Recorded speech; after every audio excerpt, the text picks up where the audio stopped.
What up, Whiskey Ginger fans? Welcome back to the show. If it's your first time joining the show, welcome to the show. We got a good one for you today, like my man Steve Harvey done say. It's John Cena. Oh, baby! It's John Cena. I'm so excited to have him on the pod. Became a good buddy, worked together, and I'm so happy to have him on the show and share a little piece of him with you guys. It was wonderful. And hey, me and Bob are on tour. I'm not touring for a little while on my own, but me and Bobby Lee are doing the Bad Friends Tour. We're doing stand-up, podcast, bits from the show, and all sorts of stuff. Go to badfriendspod.com, badfriendspod.com. We've added shows, added cities, and we're going for a couple of months. We're on a bus coming to a city near you, so go to badfriendspod.com. Come see us live, baby. Enough rambling from me. Let's go to the episode. In here, we pour whisk, whisk, whisk, whisk, whisk. Oh, that creature in the ginger beard. Sturdy and ginger. Like vampires, the ginger gene is a curse. Gingers are beautiful. You owe me $5 for the whiskey and $75 for the horse. Gingers? Oh, hell no. This whiskey is excellent. Ginger. I like gingers. Ladies and gentlemen, welcome back to Whiskey Ginger. My guest today is one of my favorite people on earth. I say that for all my guests, but I mean it once again today. This time, you can see him. It's John Cena, ladies and gentlemen. John Cena, cheers to you. On. You beautiful prince. Thank you so much for doing it. Thank you for dressing up too. Man, we so good. committed to this and we're getting it done. We're doing it. Have a little sniff.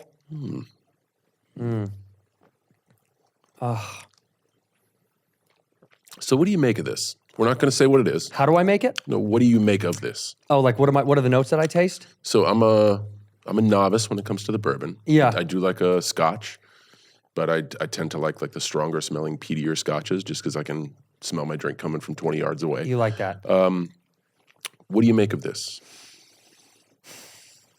Honestly, it just reminds me of childhood. Yeah. Okay. All right. I can smell Dad coming from the hallway. Wait, I was going to say, but whatever that. Nothing better be untucked. You better tuck it in. What I love about Kentucky bourbon is slow warmth stays in the back of your throat. Dude, it gets you. I like it back here. It gets And you. then slowly but surely kind of takes over your body. Yeah. It just gives you this like nice little hum. By the end of this thing, I'll be a No, you'll be good. We can have as much mess. as you want, Be a as mess. little as you want. What's going on, man? First of all, I want to thank you for doing the show. For people that want to know, we're down in Melbourne, which I have to say, they make us say that way. Melbourne. You can't say Melbourne. You can. Yeah, they don't like it. They scoff. They don't at like you. it, but you can. You can I say said that it. to my driver. I was like, "Oh, I'm in Melbourne. my first time in Melbourne," and he's like, "It's Melbourne, mate." Yeah. No, it's not, because it's spelled Melbourne. So I'm going to say it my way. Well, I grew up in New England, Right. where I would be from like Worcester, Worcester. which is Worcester. Worcester. So none of it makes sense. I like Worcester. Like they have a Cheltenham, but it's Cheltenham. Change the words, dude. You're not owned by the Queen anymore. John and I know each other because we're shooting a movie in Australia. Hopefully, people will love it. It's called Ricky Stenicki. That much you can know. Everyone else at home, you'll have to watch the movie when it comes out. Yeah. You and I connected over the course of this film, and I got to tell you, quick friends, best friends, some would say. Well, Best friends. Can I say it? Some would say that. Are you my best friend? My wife's the tip of that spear, so I can't. What can she do that I can't do, John? What can your wife do that Andrew Santino can't do for you? Well, I think that list is long and distinguished. Okay, well, email me, dude. No, we got very close very fast on the film. That's absolutely true. We shared a lot of things in common, so many things I want to chat with you about. One of them being the way that I clicked with you the first time we had a couple of drinks was there was old school hip hop playing. Yes. And I said, man, I love this song. And then, like a loser, I said, remember that lyric about a rapper hooking up with his fans? And I'm not going to say it because this is a family-friendly show. And immediately I said... Is it? Yeah, it is. Okay, cool. Yeah, this show is for the kids. I'll be on my best behavior. But immediately I said... wait till you're 21. Okay, Yeah, cool. I said, who is... Enjoy I said, I responsibly. think that's the game. And you corrected me. You said, no, my friend. That is good. Who was it? was Lloyd game. Banks. It was Lloyd Banks. I was like, is that Lloyd Banks? And you were like, that's Lloyd Banks. But you threw it out so fast. Yeah, but it also wasn't like a condescending. I was No, just I no. was throwing my guess into this. No, you were correct. No, it wasn't a guess. That was you knew. You pulled it out like I this. didn't. You I literally didn't. were you were hand on the Guinness and you just went, it's Lloyd Banks. You threw it so beautifully, and I go, is that Lloyd Banks? And it was. It was. And then I thought, do you love hip hop? And I know you have an album, a platinum album. Not like your knowledge runs so No, deep. my knowledge of hip hop isn't as extensive as some of the nerds that get at me on the internet. But what I loved is there's always somebody smarter. There's Way always smarter. somebody more informed. Yeah. You're well versed in many things. In what I know, what I like, it's good. And we connected so hard because age-wise, we're close in age. Yeah. And we grew up with the same kind of hip hop, and we were going back and forth about our favorite stuff. And then, guiltily, I listened to your album again that night, and I never told you. And I thought, when am I going to tell him? And I thought, well, if he comes on the show, I'll tell him. So I fell asleep to John Cena that night, drunk off of 6 Guinnesses. Which, by the way, if people are like, oh, you drunk off of 6 Guinness? Yeah, we drank them in 36 minutes. Yeah. We were getting kicked out. That's how you do it. I know, because we were learning to get the Irish will tell you, you have to drink the Guinness until it gets right below the N and above the harp. And I came close. You drank too much because your gullet is bigger I like than mine. Guinness. Yeah, you do. You love it. But I realized what better time to talk to you about your album than on the show. And you know what? It's not awkward. It's It's awesome. What do you mean? It's Thank you great. very much. Also, you made a platinum album. I don't think anybody's ever made. I think we had one of my guys look it up. No one's ever made a platinum album as their first album and then never made another album ever again. It's never happened. This guy, dude, it's never happened. Yeah, but I mean, what? No, don't do that, John. Don't throw on, it away. man. That's incredible. Nobody's ever done that. So, first of all, thank you. But I mean, I think it's going to be like the 20th anniversary very soon of that album. So Yeah. that is a wonderful chapter in my life. But I mean, we're in the now. But for the 20th anniversary, because you're a hip hop head, will you do a live performance of the album? Man, For me. I'm sick, John. I'm not going to make it. maybe just for you. In 2026, I'll leave this earth. So will you do it for me for Maybe, the 20th? maybe just for you. For a private party for Yeah, me? yeah, just a party of one. I'll fly in the trademark, You're a giving guy. and him and I can just Can knock it out. yeah. You are a giving man, and I want to give you some credit. I don't know if we can talk about it for the movie, but Let's talk. okay, let's talk. Well, no, in the movie, there was a scene that is relative to your real life. I want to talk so many other things, but I want to give Yeah, you credit. man, this is what it's for. Let's talk. You have gone to 8 billion children's hospitals, and we did it in the film. You went for the film. Mm-hmm. And you've done, truly, 700 or 800? How many have you done? How many times have you gone to the children's hospital? As many I've had, it's a little bit different than that. I've been fortunate enough to tour many hospitals, but a hospital tour is a lot different than what I do for Make-A-Wish. Yeah, Make-A-Wish, that's what it is. Make-A-Wish is a wonderful charity which gives children and families facing some difficult set of circumstances the chance to do whatever they wish for. Yeah.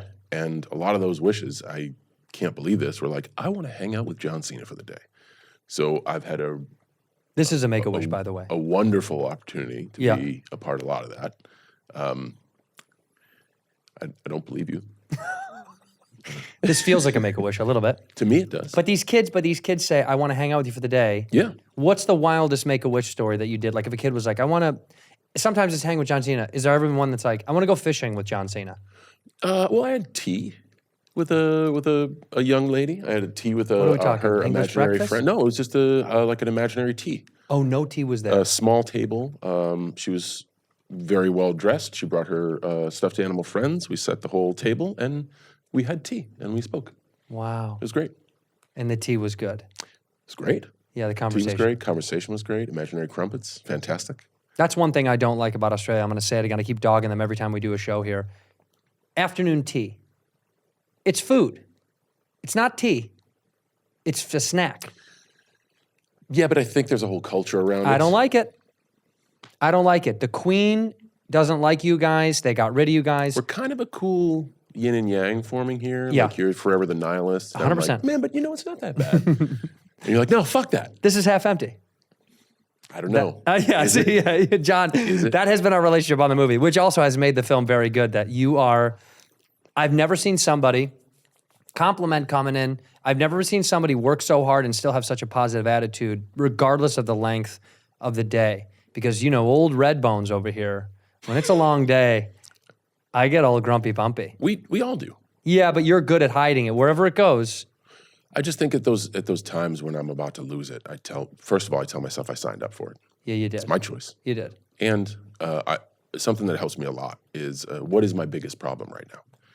So in the totality of that, the movie that they've asked me to star in is asking me to work longer. Yeah, so what? It happens. And that's not saying that the long days aren't hard. That's not saying it's not work. We go back and forth on text about like what a life. It is incredible. And it's genuine. That is not cannon fodder. That is not a hashtag. It's genuine. This is unimaginable. But it doesn't mean it doesn't come with effort. It doesn't mean it doesn't come with hardship. And everyone can compare stories and compare hardships. There's always someone smarter. There's always someone who has it worse. There's always someone who has it better. But it doesn't mean we are all human. We all have the same emotions. We all have the same situations where we have to climb a hill, and we feel anger, we feel sadness, we feel depression, we feel joy, we feel happiness, all that stuff. So the days where I'm not feeling so good, I try to right the train by being like, hey man, this is not too bad. I know, you're right. I should get a Cena tattoo so I can look down at your face like on my wrist every time I'm starting to blow up. Every time I'm starting to go, ooh man, I don't like the day, I'll just look down and see your face and you'll be going like this to me. Come on. I think with you, and from what I've seen, my perspective is you're a million places at once. You're a very hard worker, and you're trying to do a whole lot of things. You have 2 podcasts. Yeah. You're a touring comic. Yeah. You're always planning for your next special. You are a full-time actor, and you're trying to extend your reach. You have brand ambitions. Yeah. So literally, you're operating like 5-6 startups essentially at a time. That's a lot of fucking work. It's a lot of work. Yeah. Like I, on the other hand, have really scaled back and to try to focus on like, well, this is Monday. This is Monday. That's it. That's a really good perspective. And I think a lot of times when I get frustrated, or when I used to get frustrated about that, it's because, man, we are waiting here and I could use these 16 fucking minutes to do something else. Yeah. And it is when you're splitting atoms and you're trying to, have a relationship or have some sense of normalcy. And on top of that, well, I'm trying to get this brand off the ground, and I'm trying to do this podcast, and I need to do the other one. I'm trying to learn my lines, and I'm trying to do this, and I'm in a foreign country, and I don't know what the fuck's going on. Like, that stuff can snowball because you know how valuable the minutes are. Yeah, big time. You know what I'm saying? Yeah, big time. Well, and I do get moments to kick me back into reality. I try to stay grounded a little bit in the idea of, hey man, it sucks only because I want it. So if I didn't want it, it wouldn't suck. I want it. So I invite it. I like it. But then there's the moments that check me down, like, standing in the rain, talking about cars with you because we had to wait till the rain to stop. How cool was that? Oh, yeah, it was phenomenal. I did. There's a moment where you sit and you go, oh yeah, this is great. We get to talk about cars in the rain. And yeah, those things bring you back. Friends. Yeah, that is the best part about all of it. And when you said, I want to back you up real quick. When you said you were starring in the movie, I am the star of the film. You are. It's me. You are. I'd like to think we have they're a Super telling you. Friends Well, they're telling you, scenario. hey, John, you're the number one. This is your movie. It's my movie. Well, no, perception is reality. Yeah. I'm always number 2. That's right. Always. Don't forget it. I've got to tell you, because when I saw your trailer, I go, double that. So that's why I have a double-decker trailer. People might, if you see a double-decker trailer somewhere around town, that's old They Papa actually Red. shipped over a bus and gutted it Yeah, for me. and turned it into a living quarter. I gets what I needs, baby. It was interesting that was a weird flex. It's a power move. Yeah. It's all the money I made on the film is going to my bus. But you know what? I don't really care. It looks great. I don't really care. In fact, if I ever did get to a place where, because you and I both love cars and we talk cars, if I ever did get to a place where I was successful enough, I think I would be one of those people that has my own bus that travels with me in the States. You know, people that bring their own trailers with them? Yeah, man, the last 10 years of my career in WWE, I was on a tour bus. But it was your specific, or had different ones? No, I would lease it, but I would long lease it. I went through 2 in 10 years. We had one for 5 years and another one for 5 years. Yeah. Did you do something special on the inside to it, or no? You didn't deck it out and make it look like home? God rest his soul, my driver and ship's captain, Ronnie Bullington, I always would have him like, hey man, do whatever you want. I want you comfortable in there. That means Yeah. I'm going to get there safe. and he designed both of them. He did? Yeah. R.I.P. Ronnie. R.I.P. Ronnie, Oh, man. Cheers to the Ron Dog. great Cheers. guy. You know, he's up there. a true ship's captain. A Great true friend. ship's captain. Did he ever crash? Never? Hell no. I hear those horror stories about bus tours where they they get drowsy, they fall asleep, they hit stuff, they get in a ditch. Ronnie was flawless. the best. Was the best. A flawless man. Was like a mentor to all the drivers. I remember we had one of my favorite quick stories about him is we had a absolute whitewash in New York City. We were doing Madison Square Garden. It was a Sunday in late December with Monday Night Raw in Albany, New York. It's a bit of a drive. Yeah, I've done it. A whitewash to where when the doors opened at MSG, it was 6 o'clock and they were kind of bordering state of emergency. Yeah. By the first match, full state of emergency. So we had sold out the place, but only like 5,000 people showed up. So by the time we got done at midnight, it was the streets of New York City were barren. The snow was like waist high, and he's like, "Man, I'm going for it. We got to get to Albany."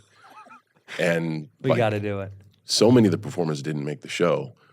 I remember Ronnie pitching the bus sideways, like Fast and Furious Tokyo Drift, like pitching the bus. all about Being family. like, hold on. And he would pitch a 48-foot tour bus sideways across the streets of New York. We literally were all we had to do was keep moving forward, because if we stopped, Yeah, you're we you're were done. fucked. You're fucked. We saw buses on the side, New York City buses that couldn't make it. Everything was, but he got us to Albany in 10 and a half hours. What? Ron Dog. He got us to Albany in 10 and a half hours and pulled in, slid the bus out, dropped anchor, and was like, I'm going to sleep. See you guys. Damn, dude. I made it. We're good. How many other performers made it with you, though? How many other guys made it up to Albany? On that bus ride, I had one of the writers and two other performers. That's it. Because everybody was like, we're just gonna hang. And the snowfall was so great that it was really treacherous to get there the next day. We ran like a skeleton crew the next day because it was so tough. bad. Yeah. It was tough. Before we get too far away from it, because I just give me one quick story that Sure. you and I spoke about.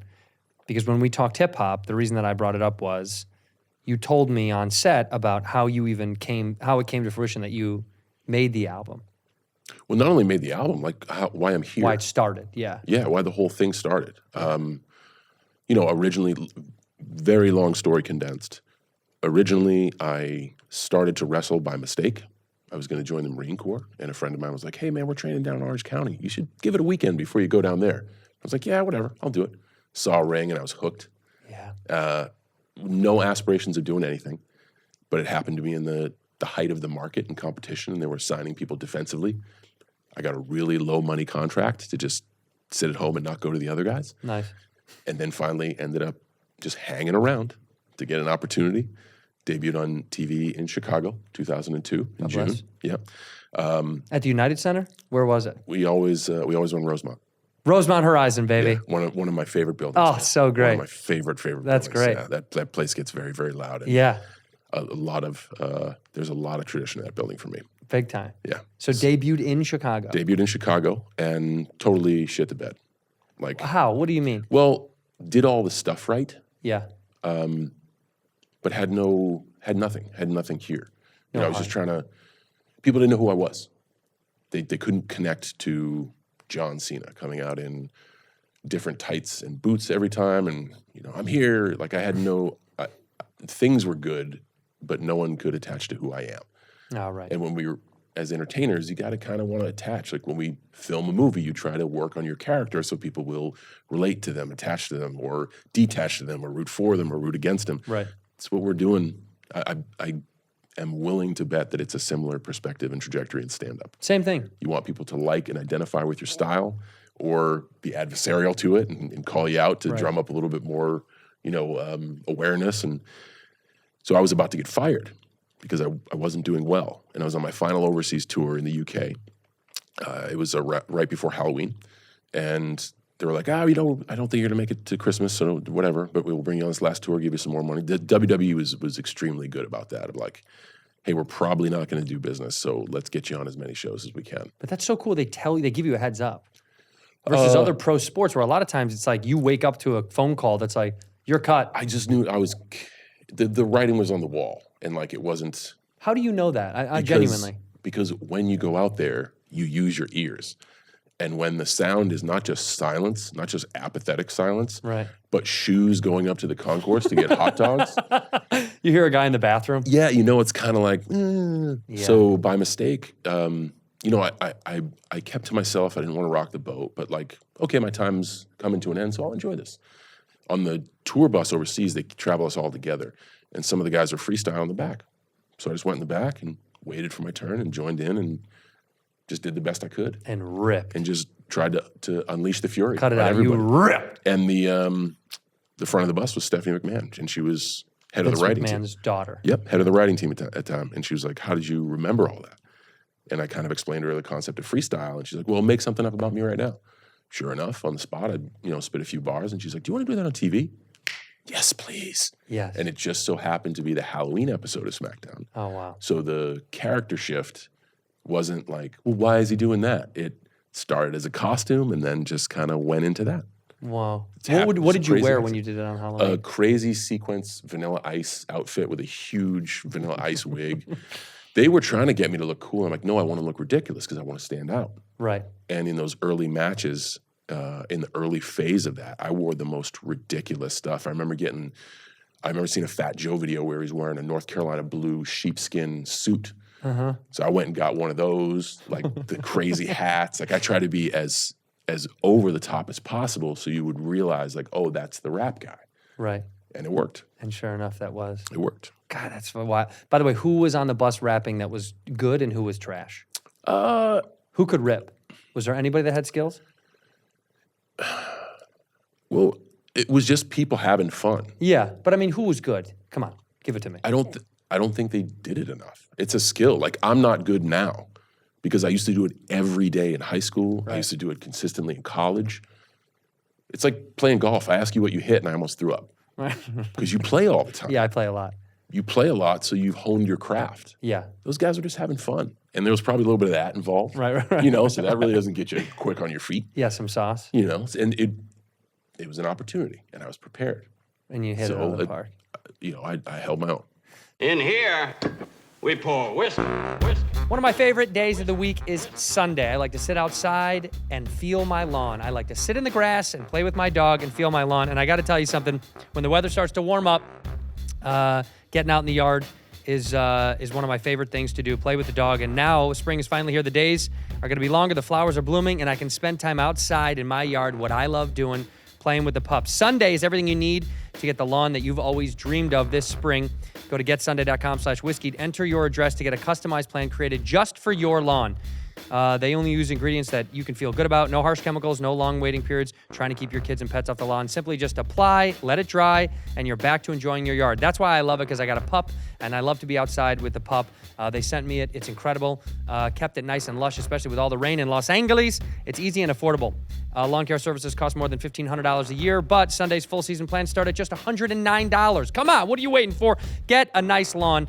And Sunday's offering my listeners 20% off full season plans at just $109. And you can get 20% off when you go to getsunday.com/whiskey at the checkout. That's 20% off your custom plan at getsunday.com/whiskey. Get Sunday and get that lawn looking good. Hey, man, I am such a busy human being, as are most of my listeners. And I got to tell you, nothing is easier than HelloFresh. I open my door, I grab the pre-ingredients, and I cook something simple and easy, throw it in my belly, and I'm on to the next one. Making mealtime easy with delicious recipes made with fresh, wholesome ingredients delivered right to your door. No lines, no hassle. Great tasting meals you can whip up and enjoy in the comfort of your own home. With the cost of groceries going up and up, it's the perfect time to get started with HelloFresh. It's cheaper than a grocery store and 25% less expensive than takeout. Come on, man. We know takeout gets pricey, especially with all those added-on fees. HelloFresh makes it easy to eat what you love. Customize select meals, swapping proteins or sides, adding a protein to a veggie dish if you want to bulk up, baby. Pre-portioned ingredients, foolproof recipes, and convenient doorstep delivery. HelloFresh makes it easy to get dinner on your table. I've been using HelloFresh for years, before they even came on as a partner of this show, because I love getting the pre-portioned ingredients. I hate going to the grocery store. It's so annoying. Bright, annoying lights, and everybody's staring at you, looking at your basket. What did you get? Well, no worries about that anymore. All you got to do is go to HelloFresh.com/whiskey60. Use the code whiskey60 for 60% off plus free shipping. That's right, okay? Go to HelloFresh.com/whiskey60. Use that code whiskey60 for 60% off plus free shipping. HelloFresh, America's #1 meal kit. Ginger. I like gingers. Tell me this. Give me the world of like, see, with comedy, the thing, you and I make a lot of parallels. We often do this when we sit and we talk on set.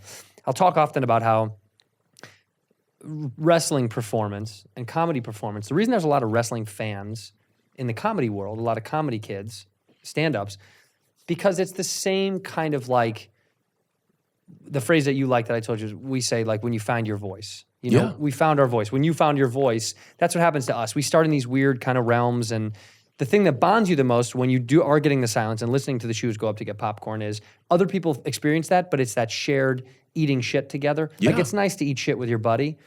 And the thing that bonds you then more in our community was always going out, having a couple of drinks, getting a late night meal. Like, would you guys have nights where the shows were tough and you're like, well, we're going out and we're wiping that all away. We're going to get shit-faced. That was every night. Every single night. Up until about... Good or bad? Oh, yeah. Good shows, bad shows, you're partying no matter what. The great thing about WWE, and I think it runs parallel to stand-up, is when you book a 65-day tour, if show 4 bombs, you still got to make sure 5. 100%, like, yeah. you got to, it's a pick 6. You got to get back on the field. Right. So those nights where you stunk out the joint were like the most productive because you could really lean into the guys and lean into the guy you're working with or the people around you who you trust and give you an honest opinion to be like, hey, this is what I was going for and it didn't work. Yeah. Why? Why?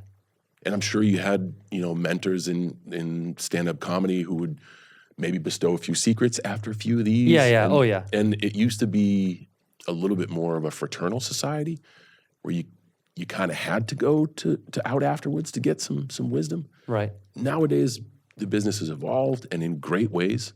I romanticized about that period a lot because it was just super fun.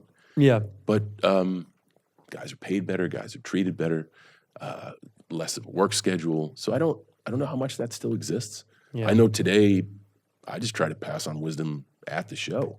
Right. Because I don't know the life anybody lives. I don't want to, back then there was a lot of camaraderie, a lot of brotherhood, and if you weren't in, you were out.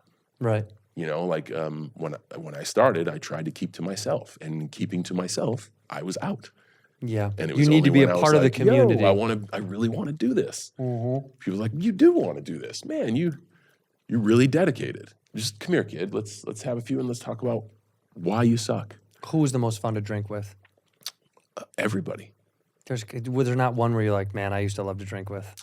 I don't think there's a comparison to Ric Flair. He just has so much energy. Yeah. And does he woo every time he comes in the room with, even when you guys are back, like hanging out somewhere? It's that, but it's also he's got such a tremendous lust for life. Yeah. And I am drawn to that. Like Totally. I'm drawn to people who love life. That there's a tipping point where it becomes counterproductive. You don't want to live like today is your last day because it could be. Could be. But I try to find a little bit of balance. Yeah, you do. A little bit of balance. Yeah. But man, he was always great. Pat Patterson was always great. The late Pat Patterson was always great because these guys not only are there because they want to socialize and share, they have all this fucking wisdom. And they're not, like Rick especially, and Pat, they weren't jaded. Rick still isn't jaded. Like we all have bad days, but he loves it. Yeah. So he's not one of those guys who will drink and be like, fuck this. You don't understand. They fucked me and this is how they fucked me. Like whoever that element was, I just never went around. I just always gravitated towards people who were having a good time. Yeah. Well, because that exists in every business, in every industry, in our business too. It's like, because the quicker you can get away from the idea of like, I'll tell you why they did me wrong.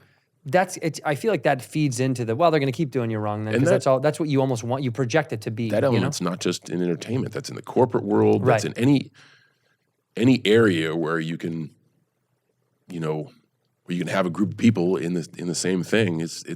You find that element. Well, because the competition is so real, right? It's so competitive, and you're competing with not just like, your peers to a degree, but yourself to the most. That's why I like golf. That's why I like stand-up.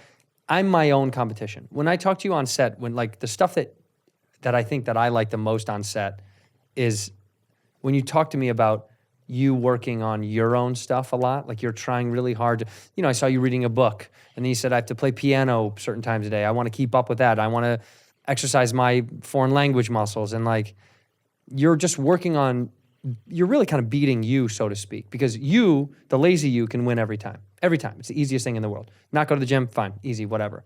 But like picking up the book, making the time for the piano, that's the kind of personality you have that I'm attracted to, is like, you're trying to beat you or beat, you know, these little hurdles that we set up for ourselves, which I always think is very impressive. And not to kiss your tush, but which you make me do Monday mornings anyway before we shoot.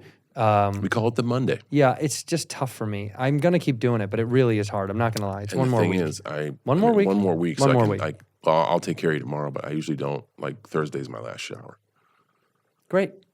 Good. No, good. That's good. That's been the, you know, usually Thursday. That'll be the last shower, and I I'll can show taste. up Monday. I can taste, bud. Yeah. It's a fine But I am going to there, kiss your blend. tush and say you're very, very talented as an actor, and truly, I'm happy to watch you work, not knowing you as a person, but knowing you from the outside. Now getting to know you as a human, it's nice to see that you take it serious in the sense of like I can tell you really give a shit a lot, which is. I think it's hard to find sometimes because a lot of times complacency is easy, especially when you get as famous as you are. Dude. You're so fucking famous. It's like you could be whatever about it. You can kind of be going through the motions. You really, really could. I wouldn't suggest it, but you could. You really could float, you know? But so it's cool to watch you not float and take the time out of the day to do these other things.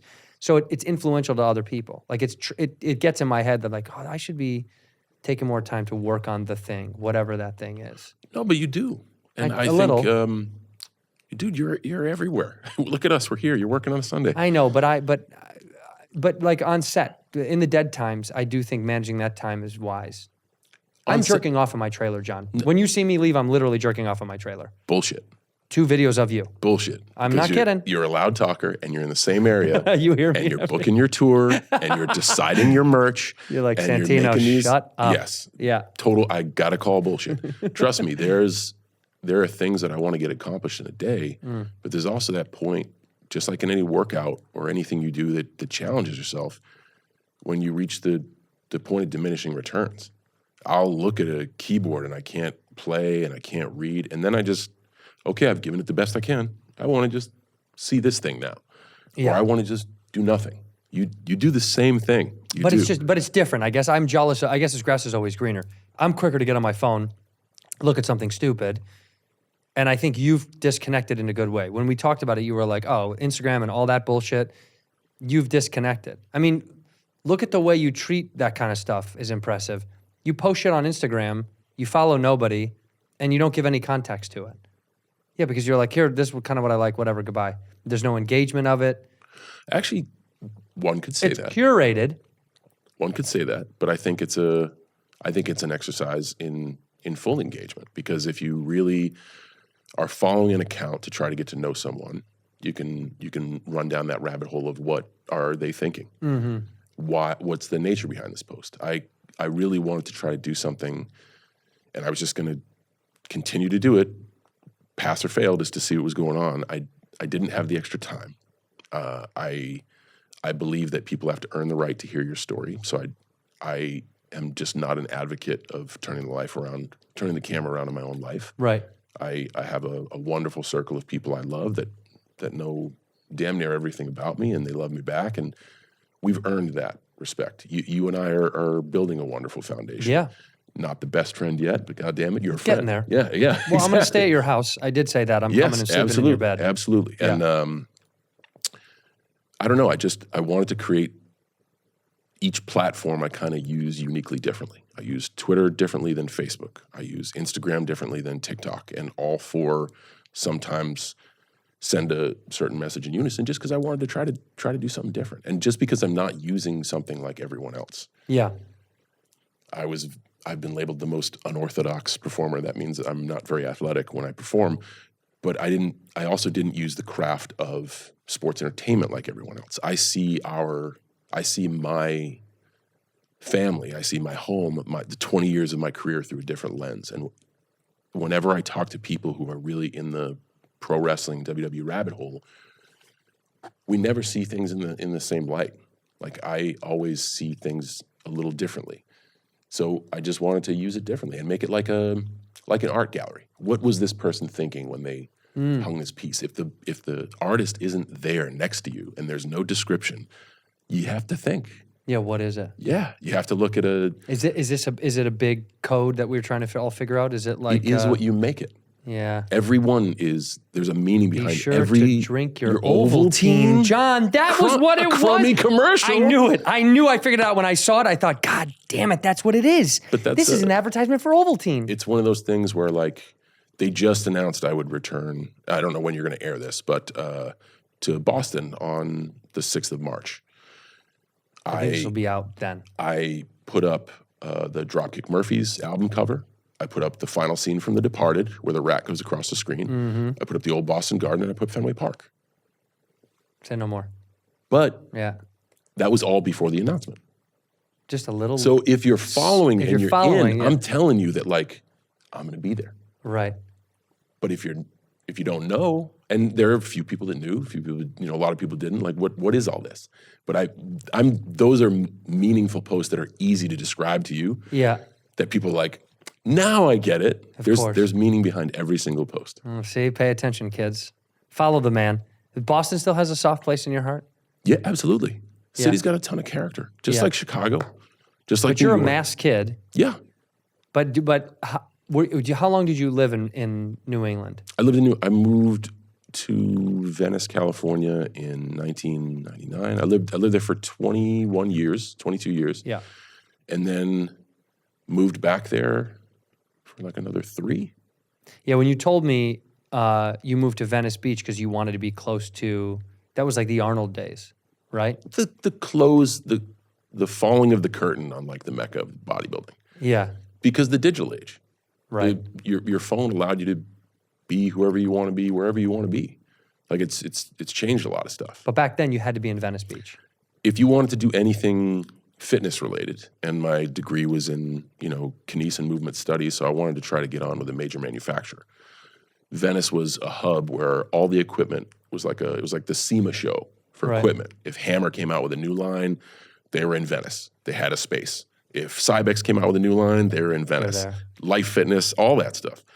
So their reps would be in and out of there all the time. And I wanted to get a job in the equipment industry, but it just didn't happen. Instead, you became famous. What a fucking nightmare, dude. Don't you wish you worked for Cybex now? Just designing machines like you always wanted to. Throw away this acting thing. Fuck off everything you're doing. Get back there and work for Hammer. Hammer, if you're listening, anybody at the Hammer Life Fitness Company, Cybex, we'll entertain some other shit. I'm your agent. Maybe Peloton, alternative companies. John is looking for a corporate job. We're going to step him away from what he's the best at, and we're going to put him behind a desk and a computer. Well, send in your resumes. This is the link right here. There's right on the screen. There will something will come up. Yeah, we'll put a link in there. That's for his email. Yeah. No, but it's incredible to think that because I remember moving to California, and literally the first thing I did was go play basketball at Venice Beach because a white man can't jump. Literally, I mean, what my aspiration had nothing to do with it, but I was like, it's something you got to do. I had to go. Yeah. Because I know that feeling that you were feeling. You're like, I have to be near this epicenter of chaos. Yeah. Now it's heroin needles and fistfights. It's always been a pretty. It's always been a pretty interesting area. Yeah, it's rough now. It's tough. Did you ever lift at the beach? By the way. Yeah. You were that guy. Yeah. I loved that guy. Yeah, and then I realized, like, the beach is kind of just a publicly owned, like a state-owned funded gym, and the real gym is Gold's Venice. Gold's Venice, and yes. It's a few blocks in. Right. 360 Hampton Street, I believe. I think that's right. I mean, it's right off of, Hampton Drive. Hampton Drive. Is that right? Is it Hampton Drive? Is it? So. Yeah. Yeah. I would go to O'Brien's Pub, the bar around the corner. Your destiny was the gym. Mine was the Irish pub. And how close we were. We were right next to each other, and we never really knew it. Yeah. Because I was busy getting sauced out of my head. R.I.P. O'Brien's Pub, no longer there, by the way. It's all changed now. But no, it is funny to think that thing that attracted you led to the other thing, which is what you and I talked about you have no idea how you stumble into these things, but in a way, without getting too philosophical, That's why we're doing it was meant to be. This It was is meant to philosophy be. It was between meant two to be. guys, Wasn't it though? some spirits. Well, Wasn't it though? so I think You're supposed to be this because of all that stuff. I don't know. I buy it. I don't know. What I do know is I knew that I had to dedicate time towards that. And I always, even at a young age, like I used to, you either have a story of I was a bully or I used to be bullied. Some people have both. Yeah, I'm both. I got both. I got bullied for listening to hip hop music. Growing up in West Newbury, Massachusetts. Wait, what do you mean? 1,200 people. It was jeans and rock and roll and like hairband metal. Right. And in the late 80s, early 90s, I loved hip hop. And I would dress like Kid and Play house party style. Hell yeah. Rayon, polka dots. Hell yeah. Like Give me some more. wingtip shoes. Give me some more. You name it. Like Yeah, that's great. the crisscross pants on backwards. Come on. Hard to pee, but super easy to shit. Yeah. Yeah, way easier to shit. I mean, I should do that I now. don't know why, but you can shit and walk with those. Yeah, it was great. It was great. And I got harassed and beat up every day. No. But it would be easy to just be like, okay, I'll dress the way they want. No one will pick on me anymore. I got even more, like I never really used physical violence to beget violence. I just was myself even more. Right. And I think I've always just had a weird courage to be like, man, I should try this. I should try this and see where it goes. In here, we pour whiskey. Did you know your personal information is all over the internet? It really is. It's terrible. It's for anybody to be able to find. Data brokers scrape public tax records and sell that information legally, making it accessible to literally anybody. Tisk on all those people doing that out there. I'm thrilled to partner with Aura. Aura is an all-in-one online safety solution that helps protect you and your family from identity theft. It's a huge deal, unfortunately. Financial fraud and online threats, before they happen with Aura, you can rest easy knowing that someone is looking out for you. The app scans the dark web for your email passwords, your addresses, social security numbers, and other sensitive information. If anything is found, you're going to receive an alert, boom, in real time. If you're a victim of ID theft, their experienced white glove fraud resolution team is going to help you navigate credit bureaus, help you initiate credit freezes or lock, and work with you all around the clock to resolve it. They offer a suite of tools to protect you and your loved ones, including real-time alerts. They got parental controls, VPNs, password managers. They have it all. Aura also helps reduce annoying robocalls, telemarketers, and junk mail by sending takedown requests on your behalf regularly. I got to tell you, I love this. Aura's been great because it helps keep all your private information private. We all like a little bit of privacy, so why not try for a limited time? Aura's offering our listeners 14-day trial plus a check of your data to see if your personal information has been leaked on the internet, all for free when you visit aura.com/whiskey. That's Aura, AURA.com/whiskey to sign up for a 14-day free trial and start protecting you and your loved ones. AURA.com/whiskey. Certain terms apply. Be sure to check out the site for details. Hey, buying tickets to your favorite event, comedy, sports, theater, whatever, shouldn't be a hassle, and yet somehow it is. I'm down here in Australia, and I'm going to a footy game tonight. I'm actually going to a footy game tonight to go see Aussie Rules football, and it was very difficult to buy tickets because they had different sections and rules, but I got to tell you, with Game Time, you don't got to worry about none of that stuff. They got flash deals and last-minute tickets, easy to find and buy tickets for every kind of event that's happening in your area. They have images of the seat views, which I love. You can click and see where you're sitting, what's obstructed, what's semi-obstructed. And they got killer deals on last-minute tickets and best price guarantee. You can stop stressing over the tickets and start getting hyped up for all the fun you're going to have. We did a last-minute ticket deal with Game Time, and it was awesome. We saved a bunch of money on what we should have overpaid for sure. And I got to tell you, thank you, Game Time. Game Time guarantee means you'll always get the best price. And if you find tickets in the same section and row for less, Game Time will credit you 110% of the difference. That's huge. Get images of your seat before you buy. Buy a ticket. It's a matter of seconds for your favorite sporting events, comedy, concerts, basketball, baseball, football, theater, and much, much more. Tickets are sent directly to your phone. You never have to dig through your email. It's that easy. Download the Game Time app and create an account. Use the code WHISKEY for $20 off your first purchase. Terms apply. Again, create an account and redeem code WHISKEY for $20 off. Download the Game Time app today. Last minute ticket deals, lowest price, guaranteed.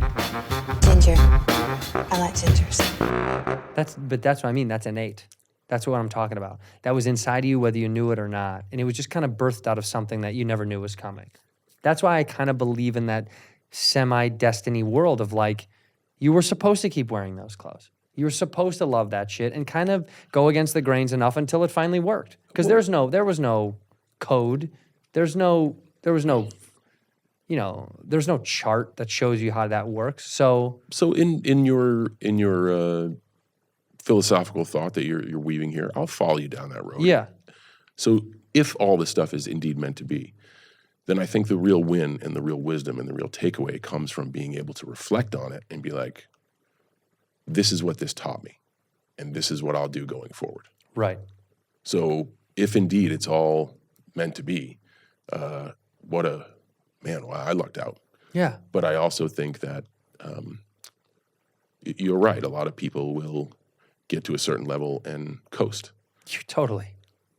This shouldn't happen, and this will end. 100% it will end. There will be a day where nobody gives a shit. That is inevitable. Yeah, Why not, if you love what you do, why not invest all in what you do so you have great clarity? And when you're no longer relevant, it doesn't matter. Like the relevance isn't the yield, it's the work, it's the do, it's the win. It's like, it's the late days. Or Yeah. it's like, man, that was I look back on the effort of Ricky Stenicki. I can't give another ounce. You guys got it all. yeah, You got it all. yeah, And Yeah. I try to do that with everything I invest in. totally. You know, I've had to set heavy boundaries for this film. I want to hang out with you guys, but my wife, who's an unbelievable person, I gotta fill those buckets too. I gotta make sure yeah. my relationship is stable and we're on a great plane. So instead of like, hey, the cast is going out, I know you are. It doesn't mean, I feel a different way I about invite you every time. I'm like, John, Yeah. please come out And with me. every time I got to draw the hard line Like, I boundaries can't. of like, yo, I need to be with my wife. Do you think it's because she's prettier than me? Well, I mean, there's a list. You can be honest. That the honest is there's a list. But tell me this, is she prettier than me? Yes, she is. She Whatever. is. Did John Cena ever own a pair of FUBU clothing? A pair. Dude, A piece of FUBU I've clothing. wrestled in FUBU clothing. But did you wear it outside of the ring? Yeah, of course. So FUBU was you. Everything. That wasn't just costume, that's really That was you. everything. You would And- wear and that to the so- store. So that's another thing, right? When I decided to like, okay, I have a love for hip hop music, I'm going to get an opportunity to do this. It wasn't like, okay, when you're in the WWE, you're that personality. Mm-hmm. That was 24/7. That was you. Yeah, That's so interesting. yeah, because WWE is one of those last bastions of gray area. If you confuse the audience, they'll see through it and they don't believe. And this was a facet of my personality.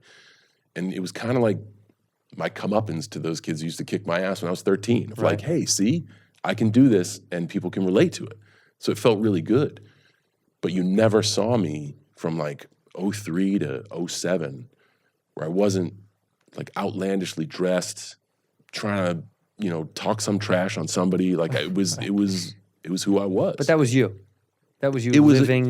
it was a facet of me, just Right. like stand-up personality. It's hyperbolized me. Right. But right. it's difficult in WWE because the more you break away from the story you're trying to tell, especially now when the audience sees everything, the more difficult it is for them to believe who you are. Sure. But a lot of times you talked about this to me about how sometimes the guys that take it too much from the stage in their personal life, it goes so far. It goes too far. So you have to be intelligent enough to play this game and do this thing and embody who you are, but not make it so it's detrimental, because that's the biggest fear, right? Everyone that likes wrestling knows that. And I'll admit, we've talked about this. I don't know a ton about wrestling. I wasn't a massive wrestling fan as a kid. I didn't know enough, like friends of mine that know everything. But the one thing that we all took away now as adults is we look back, we see these documentaries, and they're like, so many of these guys, part of their failure or part of their downfall, whatever you want to call it, was that they couldn't set up a couple of boundaries. And Yes. stop and break and change and go, I have to grow and I can't always do this thing. But that's also, I mean, in life, if you put everything towards one thing, everything else suffers. Totally. And people talk like work-life balance is a popular term people use. Yeah. It's just balance. Like if you're going to hey, I'd really like to be a scratch golfer. You're going to have to put a lot of time into that, Yeah, too much. and stuff will suffer because of it. Yeah. But if you really genuinely want to be a scratch golfer, go for it. I think performers that can't find a place to show the totality of themselves and just get caught up in the character, first of all, they love it. Second of all, they're all in. Third, I think they feel comfortable there and they want to be there for some reason. Just like a guy out on the course hitting at sunset who wants to be a scratch golfer. Like, man, you should get to the other stuff. But there's a lot of folks who become hyper-focused and we, grind towards a goal, and sometimes we don't see what we're leaving behind. And life moves fast in the WWE, a lot of shows. So you do get that familiarity of like, I feel more comfortable in this shell than I do as the other guy. Right. Self-admittedly, Flair is one of those guys. You watch the doc on him. He's like, Richard Fleer died a long time ago. I'm Ric Flair. Right.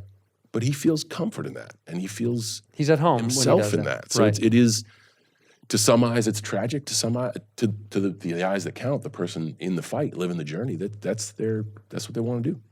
Tell me, I'd be remiss for my friend if I didn't ask you about Fallen Angel. Fallen Angel? That's what he said. And you'll know. So the Fallen Angel is a performer named Chris Daniels, and Chicago guy. Yeah. And was brought out to Los Angeles, and he had the daunting task of taking someone like me who couldn't move and trying to teach them the basics. How to move. The basics of the business. But when you say that, you've said this twice, and I don't like it because you are wildly athletic, but you always have said to me multiple times, you're like, well, I'm not athletic. But I see the way you are, and you are athletic. Did you just locked up when it came to that stuff? No, it's not true. We all have things we're proficient. I'll say this for people. When you are throwing those ping pong balls into my butt, you haven't missed. After we work, John will toss ping pong balls in my anus, and everybody's laughing, and it's a bit. And look, they're not laughing at me. I think they're laughing with me. I'm part of it. You've never missed. It's a lot of practice. No, but you are athletic. What do you mean? I think you're very athletic. Thank you. Yeah. I'm just gonna take that. Yeah. I'm trying to be better at that. You have to grade in the field you're in. Yeah. You could be the fastest kid in your school. Run the 100 in 12 seconds. You get in a bigger crowd. Yeah. You go to that event that they have every 4 years. You get smoked. Right. The WWE is the pinnacle, or is supposed to be the pinnacle of all of sports entertainment, where the best sports entertainers in the world are. I have to grade myself against that. Right. And in comparison to what I've seen done and what I know people out there are capable of, physically, it's a different world. It's a no contest. And I want to take this time real quick just to call out Sami Zayn, who I've been tagged in, I don't know, once a week in photos. And I'm going to say this right here. You, listen up here, Zayn Dog.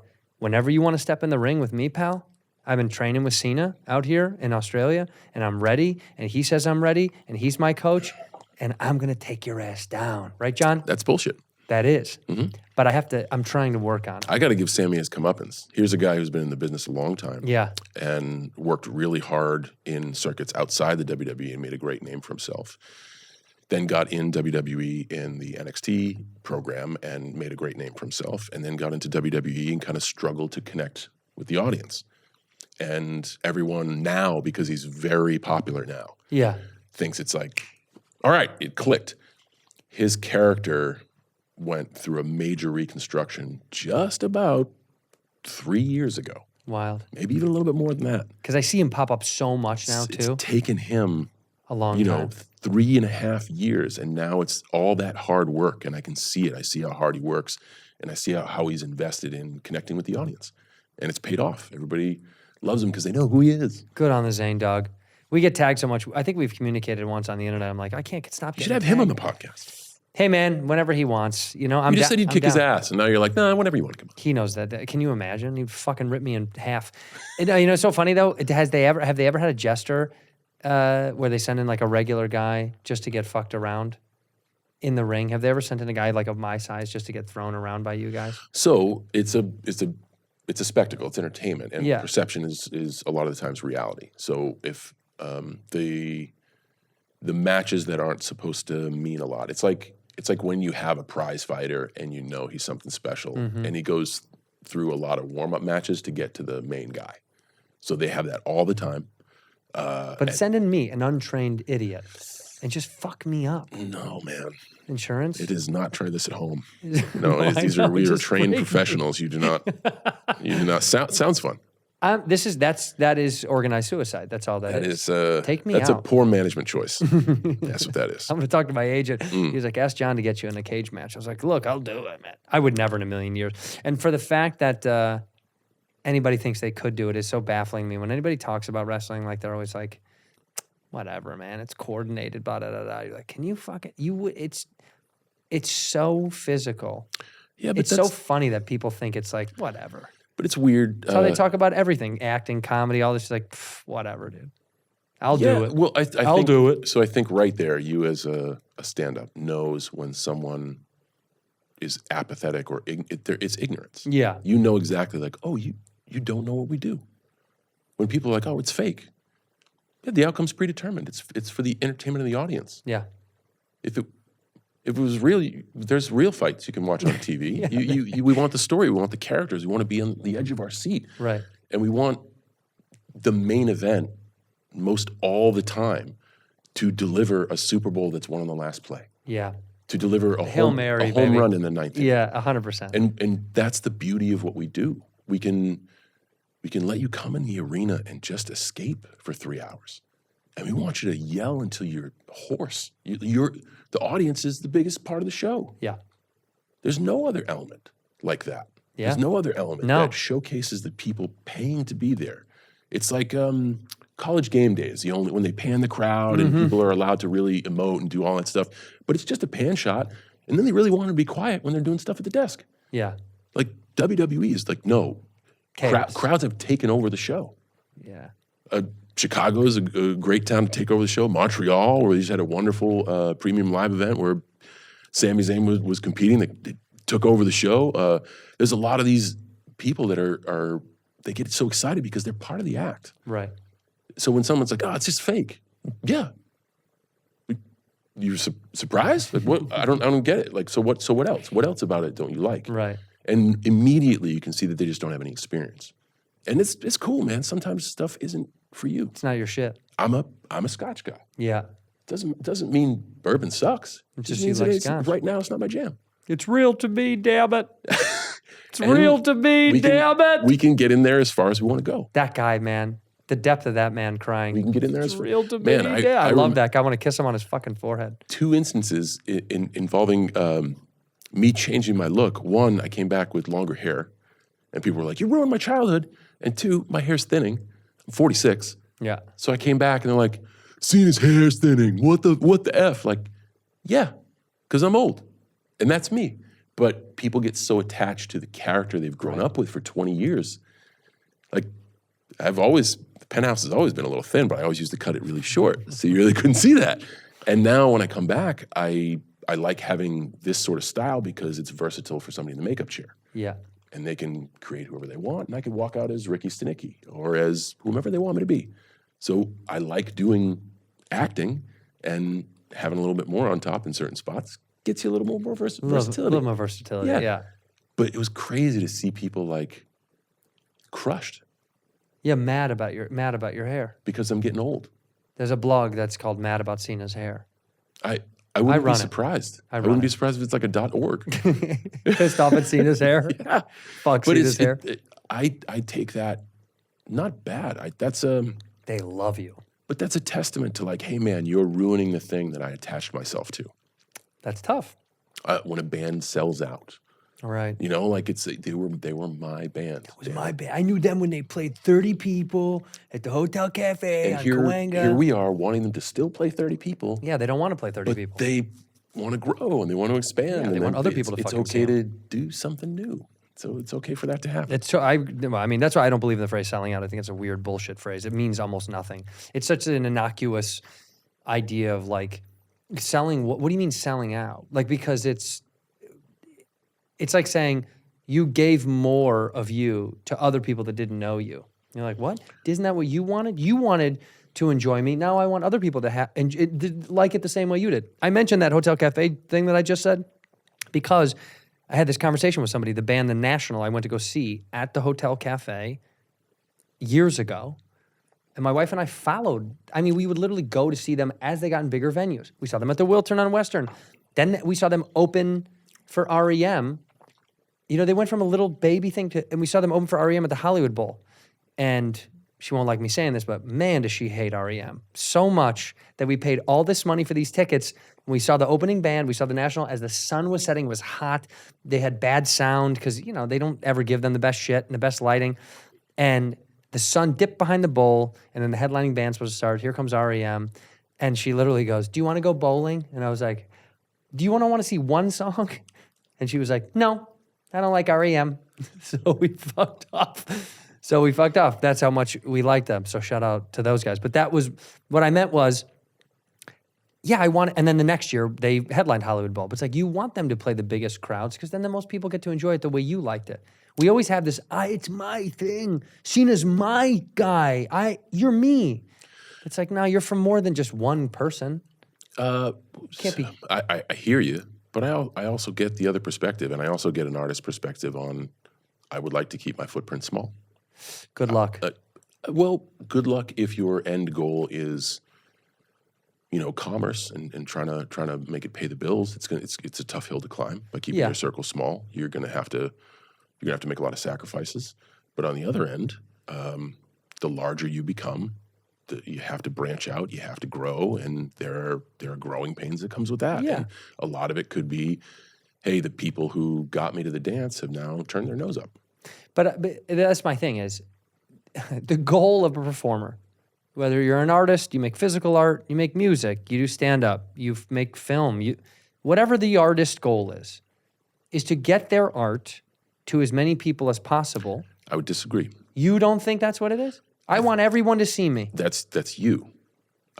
It's okay for some artists to be like, this is only for a select group. Sure, but then when you put yourself in a public sphere, then you're saying, I want as many people to see this. When you start going, put this in the gallery, put this on TV, put this on Netflix, well, then your goal is, I want people to view. I don't want just a certain amount of people to see it. That's fair. I want to see how many people can see it. So I know what you mean. If you're just making art for you and for something small, fine. But when you go public with it, well, then you've already sold out, so to speak. Because the idea is, You're trying to grow.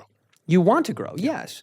So if you make art That's at your fair. house, you know, and you just love making macaroni art, great. I love But the choice. I love the wheel of I choice. make macaroni art Yeah. at the house, and I'm not selling. Everyone's emailed me. I'm not fucking selling, dude. I know you've seen it. I'm not selling. But the idea is, like, if you make something small and sweet for you or for your tight little It group, is beautiful, though. You have a rigatoni T-Rex. I love what you did with the arms. do you want the rigatoni T-Rex? If you sell one to me, Can I give you the Fusilli Stegosaurus? I fucking stumbled, and I almost had the joke. Can we take it again? no, not a chance. Can I give you the Fusilli Stegosaurus? No, not again. You know how hard it is to say Fusilli Stegosaurus? Hey, you Fusilli chose it. Stegosaurus. Fusilli Stegosaurus. I could have gone with like Penne Pterodactyl, but it just Yeah. it didn't have the same hum for some reason to it. All right. But I know what you mean. But yes, I understand. I think, but when you start making art and you deliver it to the masses, you can't go, I only want certain masses to like it. It's like, get out of here. That's crazy talk. You You can kind of do whatever you want. you can, but don't be surprised when people like it. Or don't. Yeah, that's fine. But I'm saying don't be angry when more people enjoy the shit. But also on another plane, consumers, essentially, people paying their money to comment on what you do have a right to say whatever they Totally. want. Yeah. No. Oh, yeah. No. That's not. I'm just saying. I think if you want it in the public eye, there a lot of people. If it grows on its own, it's it's chia pet, dude. But you're also You can buy. I have a Bob Ross chia pet. We have never watered it, so he's not grown his hair. It's more of a John Cena chia pet. From over John Cena chia pet. Yeah. Let me. You're just talking to a guy who spent most of his time in live performance, where half of the crowd hates you and half of the crowd likes you. But that's the same with us. Yes. So I'm just it's But my point is, you want people to see you. You wouldn't be on TV. Well, I gotta kind run a of film. but I kind of don't want people to see. Okay, well then you're in the wrong biz, dog. Yeah, you son of a bitch. You I had to can't see get me. it I in. see you right here. I had to get it in once. I know you did. No, You but, had to. But I hear you. I'm just saying it's art. It's opinionative. It's a lot more complex. There's no right or wrong. It's all a woozy wazy. And that Yeah. going back to what we talked about, I think that's why if you care about what you do, if you can look back at your work and be like, couldn't have gave another ounce, regardless of what.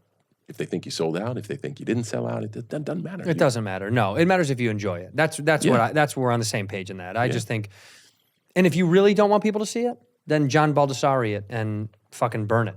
I don't know if you know who that. Yeah, he artist burnt all of his shit. I think that's wild. That was cool. I don't have the balls to do that. To just be like, burn it, fuck it. I mean, that's the kind of art where you're like, man, that was for him. That dude, that was for him. He was like, see all my art? And his agents are like, can we sell it? And he's like, and lit it all on fire. Crazy move. Like your car collection, you told me you're going to light it on fire soon. I did not say that. You did. You said to me, I think I'm going to torch the whole garage.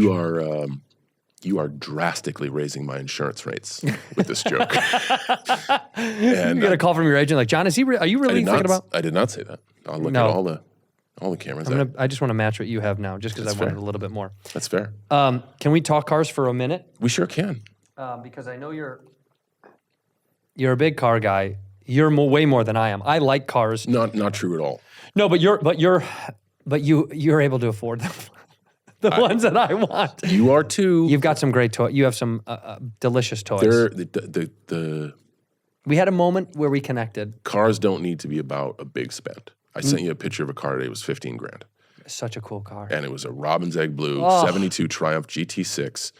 Upgraded rally wheels, took the bumper hinges off. The thing looked really slick. It looked like an old Datsun 240Z, Stunning. but it's all British inside. So it's just a really, really fun drive. The car's a little small, and when I got in, the suspension would just go to the side. But what a fun drive that was. And even in the current economy with inflation the way it is, like that car is $15,000. That's wild. And it's a wonderful ride. You get to rip through the gears. It's got a great sounding exhaust. So it depends on what you're looking for. Right. If you're looking for status, or if you're chasing that hypercar dragon, the investment's going to be huge. Or if you're looking for like fully restored show-winning example, the investment's going to be big. Huge. Yeah, that is. It's different than just to collect. Again, for you fun. got to know your why. I love curb appeal, You do. and I love like the awkwardness of like, wow, they actually made this. Somebody was like, go ahead, send them off the line. I really enjoy that, and that doesn't need to come at a bank-breaking spend. No, but the one that we both talked about in the rain that I said, when you said to me, because I said I have an affinity for, I love that horse. And I was like, you're a bull guy. And We can with the people listening. He had an experience with a Ferrari 488. Yeah, I love Pista. the Pista. Yeah. Pista. Yeah. And I said I've always been, as a kid of the late 80s and the 90s, everybody's poster car was a Lamborghini because the doors went up. Yeah. So I've always been like, whoa, these were so cool. And that's where my heart has kind of been. Well, I have a joke about it in my special about why guys buy cars, about how, girls, there's a relative social joke about men who drive big trucks have small dicks. And the truth really is, it's I men love that buy joke. cars that they... Dude, I love that bit. Thank you. But Truck! I can buy? I can buy trucks. I can do this. That's what Let's it is. do this. We It's- just, when we were kids, like, because you said to me, you said, what was the car when you were a kid that you were like, whoa? And I said, Lamborghini Countach. The Countach was the car where I was like, I can't believe this is a real car people can buy and drive. I remember him doing the gimmick in Cannonball Run 2 where they changed the colors. of Oh, come on, They sprayed dude. off the blue and into the It's red so or whatever it was. fucking cool. Yeah. And it makes you go, this is a car that a human's allowed to have? Yeah. It does a thing to you. And that's why guys who do like cars, you go, when you're a kid, you see those.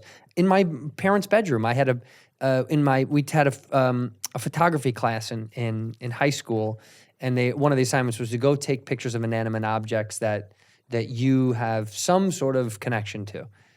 And I just started taking pictures of cars because I was like, I just really want to take photos of all nothing cars. wrong with it. And I framed, and we talked about the E3, the BMW M3, and I said something about that generation of M was so, I was like beyond a dream car. It was like, I will never own something like that. When I was a kid, I thought that, but I thought, That has got to be the coolest feeling in the world. But then again, to say, like, as a kid, I thought any of this would happen is balderdash. Yes, Like, absurd. it's absurd. It's absurd. And I like archaic stuff, but it's also really unreliable. My daily driver is a Civic Type R. Shut up. It's got tech. It's manual. Shut it's reliable. up. The car is stable at 100. That's every day.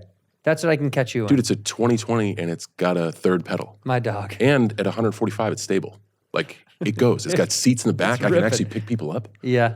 You know, if you have a purse and a Countach, you're screwed. And That's why I can't have one. they're a little bit rough around the edges. The clutch is a dogfight, and it's really tough to get those things running right. Like, they're always in the shop. It's always leaking some sort of fluid somewhere. Yeah.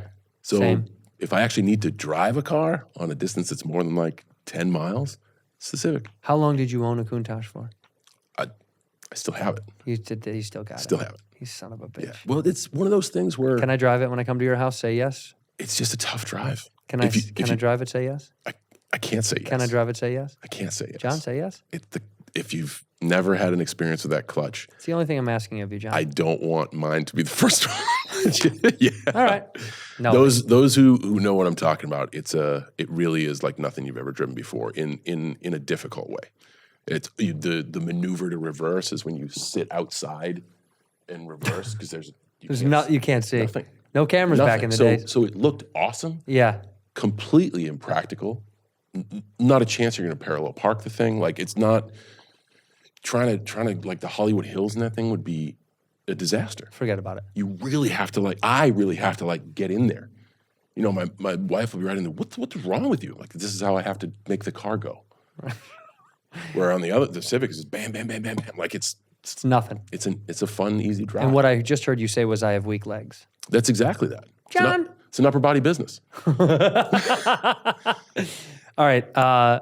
Quickly, for fun, I have two things. Sure. Because I know you got to go. No, I have things. Oh, you do? Yeah. This fly, by the way, hilarious. I think that fly's been around the whole time. It's like comical. It's almost like these guys, Jam Dog, Big J Dog, he put that fly in here. That's his fly. That's Okay. Mark. So That's it's his buddy Mark. Yeah, it's way of him being here with us. Tell me if this is a lie or not. You like anime? So I like certain anime. Fist of the North Star. I was really drawn to post-apocalyptic stuff. Yeah.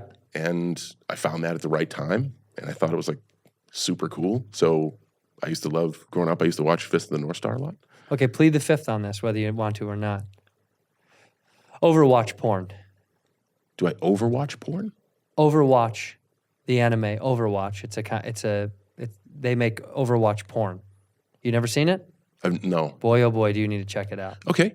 All right. I'm an adult. I can, If you like I can anime, check that buddy, out. I'm an adult. it stumbled on my feed somehow, some way. Because I think I probably clicked on one of those Peter Griffin fucking Lois things, where they make a porn out of a modern cartoon on a porn site, and I'm like, I'm gonna watch it. So this is a classic story of me finding anime in the mid '80s, and then kind of that's my time. Yeah. Fast forwarding to what anime is now. New age, and baby. me being like, what? What happened? Your computer's in your hand? No. So all right. Yeah. Okay. right. And then also, when we talk on set about your schedule and your regimen, and even Zach said this, he was like, I feel like he's got the sneakiest times to train because we're shooting all day. When are you finding time to train? Are you first thing in the morning? when No, you I'm work not. out? It's no. And see, that's another thing. There's only so much that can be done, Yeah. and a lot of times, if we fragment ourselves, none of the work is good. None of it. I'll have a shitty workout. Right. I'll show up grumpy. I'll be shitty in front of camera. On the days we shoot, they are paying me for the work to be here for this. So what I can do while I don't train is make good food choices. So I'm not having Betty's Burgers. Had it today. It was really good. Is it good? It is. It's a good smash burger place. It's a good plug. Best I've had out here. Because I was going to say, I haven't found a good burger yet out here. Betty's. Yeah. It's good. All right. It's good. You know what's really good down here? Mexican food. No, I'm kidding. They literally don't. They have no idea how to do it down You here. said no spice, Dude, they don't. no hot sauce. They don't even know what hot sauce is down here. These people are insane. love They don't know hot sauce. Man. And me coming from Southern California, all I want is hot sauce. Yeah. And they call They're just and they're they trying call, to get you the detox. What do on they it. call ketchup? Tomato paste? What do you call it? Tomato sauce? Dude, no, it's not. Tomato sauce is tomato sauce. Tomato sauce. Ketchup. But it is kind of tomato sauce.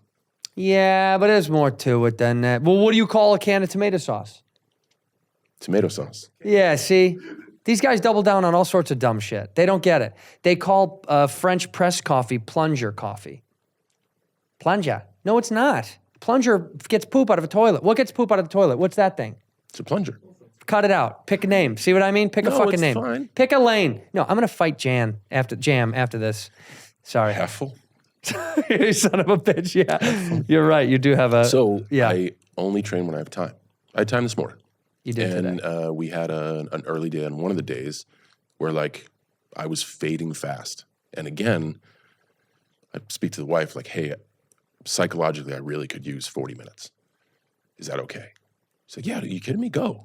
But I want to try to be a good husband. I want to try to be a good partner. So I want to also run those choices by her. When I'm here, it's the work. And all other things suffer. My training suffers. My relationship has to take a backseat. And my wife is unbelievably supportive of that. But I draw those hardline boundaries to play catch up a little bit. Sure. And it's the really long shoots where it starts to get in the hole and you know, you got to dig yourself out. And I don't sneak away to train. I don't have a gym on set. You don't have bands in the trailer? No, not at all. I have bands in my trailer. And look at me. So I need to do what you're doing. Okay. How long have you been like physically lifting weights? Well, I have those bands in the trailer, and I read the booklet on how to use them. So I tie one around my neck, and it goes up on a pole, right? And I'm naked. I think you might have read another book for that.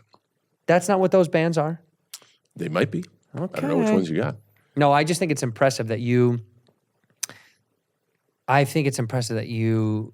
I don't know how to say it, dude. Your arms. This is. You know what it is? You know what it is, John? You fucker. You know what you are? You're Joe from Family Guy, and the jacked cop in the wheelchair.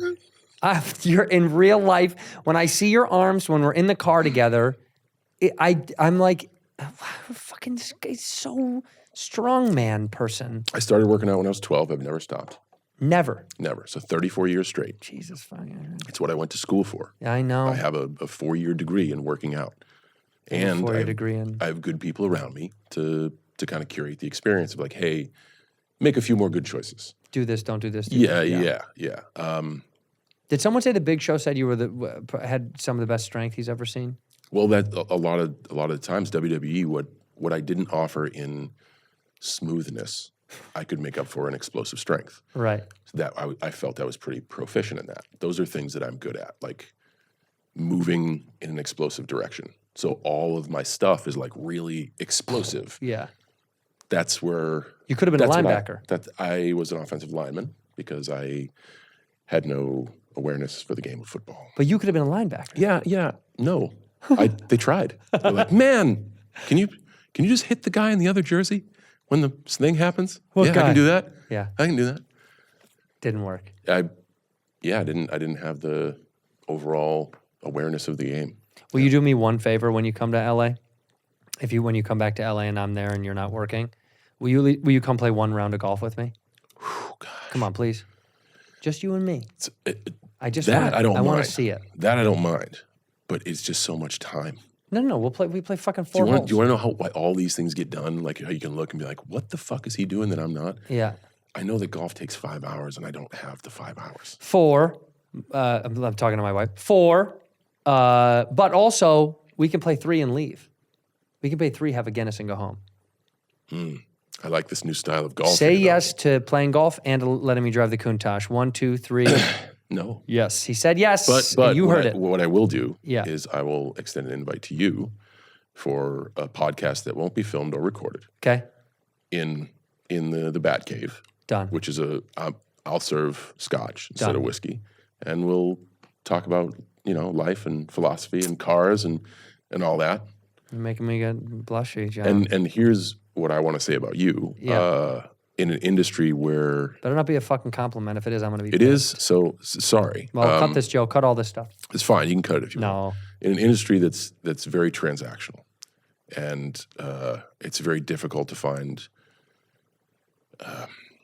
people who are willing to let their guard down, because entertainers have a hard shell of like, what does this person want to gain from me? I admire the fact that we could sit on set in an office and talk about life. Yeah, we did. And talk Yeah. about real things about life. It is what I enjoy the most. And those moments make me like, that's our friendship. It is not us doing good work together, because as professionals, that is our job. And we Right. can form a bond over that. Man, this time was fun.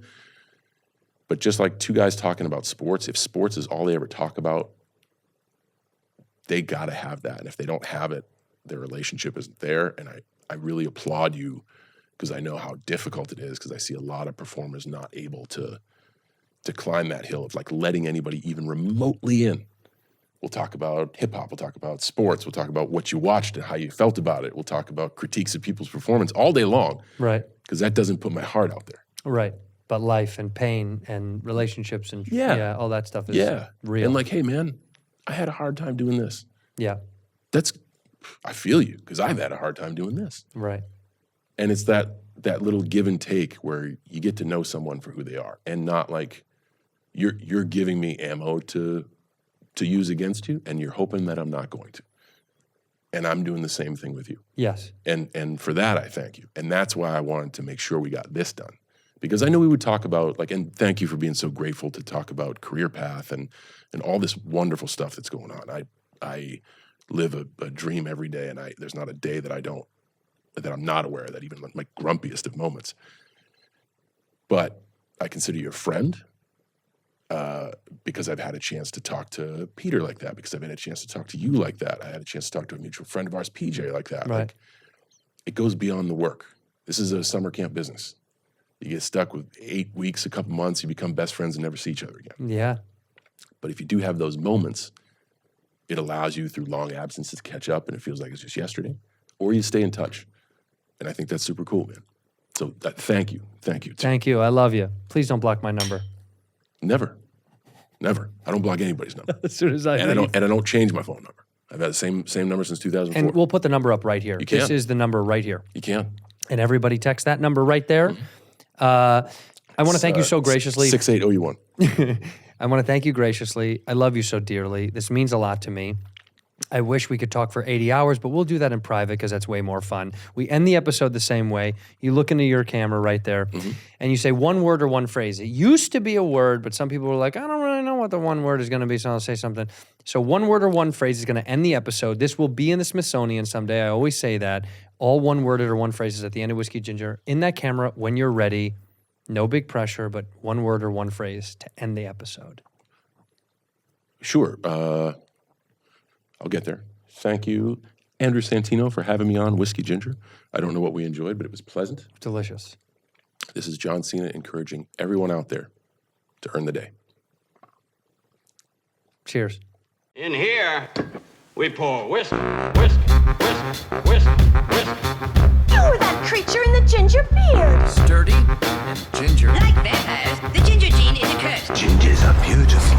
You owe me $5 for the whiskey and $75 for the horse. Gingers? Oh, hell no. This whiskey is excellent. Ginger. I like gingers.